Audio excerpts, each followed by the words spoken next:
আসসালামু আলাইকুম। আজকে আমরা দেখব কিভাবে এক্সেল দিয়ে প্রবাবিলিটি ডিস্ট্রিবিউশন গুলো সলভ করা যায়। তো চলেন শুরু করা যাক। এখানে আমরা সর্বপ্রথম আমাদের স্যাম্পল ডাটাগুলো লিখে নিয়েছি। ১ থেকে ১৫ পর্যন্ত ডেটা নিয়ে নিয়েছি।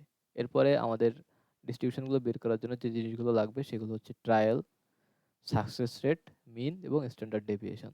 তো আমরা আমাদের ১৫ টা স্যাম্পল আছে এজন্য আমরা ১৫ টা ট্রায়াল দিব। ওকে। সাকসেস রেট আমরা ধরে নিলাম আমাদের সাকসেস রেট 80% তো 0.8 এবং মিন বের করার জন্য আমরা দিলাম এভারেজ ওকে। কিবোর্ডে ট্যাব চেপে সিলেক্ট করে নিলাম এবং আমরা এই সংখ্যাগুলো দিয়ে সিলেক্ট করে নিয়ে এন্টার দেওয়ার পরে আমাদের মিন বেড়ে গেল। এরপরে আমরা বের করব standard deviation STD standard deviation স্যাম্পলটা সিলেক্ট করে নিয়ে আমরা এখানে স্যাম্পলগুলো সিলেক্ট করে নিলাম ওকে। সো আমাদের প্রয়োজনীয় যে ডাটাগুলো লাগবে সেগুলো আমরা বের করে নিয়েছি।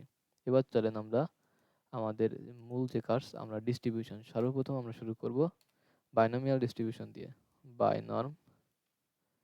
বাইনর্ম.ডিস্ট ওকে। সর্বপ্রথম চলে আসছে বাইনর্ম.ডিস্ট। তারপর আমরা স্যাম্পল নিলাম। স্যাম্পল আমরা প্রথমে অন ওকে। তারপর ট্রায়ালস কয়টা ট্রায়াল নিব আমরা 15টা। So 15টা trial. তারপর কিবোর্ডে F4 চেপে আমরা এটাকে লক করে নিলাম। তারপর প্রবাবিলিটি অফ সাকসেস রেট কত 80%। তো আমরা আমাদের সাকসেস রেটকে সিলেক্ট করে এটাকেও কিবোর্ডের F4 চেপে লক করে নিলাম। তারপরে কমা দিলাম। দেওয়ার পরে আসছে আমাদের ট্রু এবং ফলস। ট্রু দিলে কি হবে এবং ফলস দিলে কি হবে? যদি আমরা ট্রু দিই তাহলে এই বাইনোমিয়াল ডিস্ট্রিবিউশনটা ক্যালকুলেট হবে 0 থেকে 1 পর্যন্ত ভ্যালুগুলো হিসাব করে এবং যদি ফলস দিই তাহলে এটা শুধুমাত্র 1 কে বিবেচনায় নিয়ে ক্যালকুলেট করবে। তো আমরা যেহেতু একটাই মাত্র শুধুমাত্র 1 এর জন্যই করছি তো আমরা ফলস দিলাম এবং এক্ষেত্রে যদি আমরা ধরেন 5 এর ক্ষেত্রে দিতাম তাহলে এটা 0 1 2 3 4 5 পর্যন্ত নিয়ে এই বাইনোমিয়াল ডিস্ট্রিবিউশনটা ক্যালকুলেট করত। সো আমরা ব্র্যাকেট ক্লোজ করে এন্টার দিয়ে দিচ্ছি এবং আমরা দেখতে পাচ্ছি আমাদের বাইনোমিয়াল ডিস্ট্রিবিউশনটা বের হয়ে গেছে এবং আমরা কিবোর্ডের টেনে ধরে নিয়ে গেলে আমরা প্রত্যেকটার জন্য বাইনোমিয়াল ডিস্ট্রিবিউশন বের হয়ে গেল। এবার আমরা যদি যাই ইনসার্ট থেকে রিকমান্ড চার্টে তাহলে আমরা দেখতে পাচ্ছি যে সুন্দর একটা চার্ট চলে আসছে।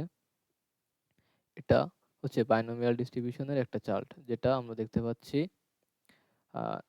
নেগেটিভলি স্কিউড ওকে। সো এরপরে আমরা বের করব বাইনোমিয়াল ডিস্ট্রিবিউশনের পরে আমরা যাচ্ছি নরমাল ডিস্ট্রিবিউশন।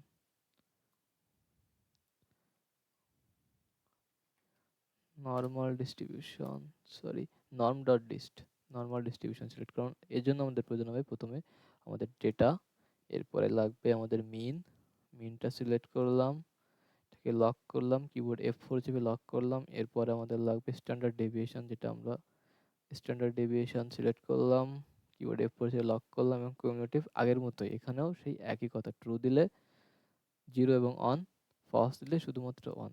সো আমরা ফলস দিয়ে সিলেক্ট করে কিবোর্ড এন্টার চাপলাম এবং আমরা টেনে নিয়ে যাই যদি নিচ পর্যন্ত তাহলে আমাদের সবগুলো বের হয়ে গেল ওকে। সো এখানেও যদি আমরা ইনসার্টে যাই এবং রিকমান্ড চার্টে যাই তাহলে আমরা দেখব এরকম বেল শেপের একটা কার্ভ, সিমেট্রিক একটা কার্ভ চলে আসছে। এটা নরমাল ডিস্ট্রিবিউশনের একটা কার্ভ। সো এরপর ওকে, এরপরে আমরা যদি যাই আমরা আছে Poisson distribution okay is equal to Poisson distribution আমাদের সিলেক্ট করলাম ডেটা, এরপরে মিন, কিবোর্ডে F4 চেপে লক করলাম, তারপর cumulative false okay. So okay, so আমাদের বের হয়ে গেল আমাদের পয়সন ডিস্ট্রিবিউশন ওকে। সেটাই ছিল আজকের ভিডিওতে এবং এই ভিডিওতে আমরা দেখলাম কিভাবে এক্সেল দিয়ে ব্যবহার করে বাইনোমিয়াল ডিস্ট্রিবিউশন, নরমাল ডিস্ট্রিবিউশন এবং পয়সন ডিস্ট্রিবিউশন বের করা যায়। ধন্যবাদ সকলকে।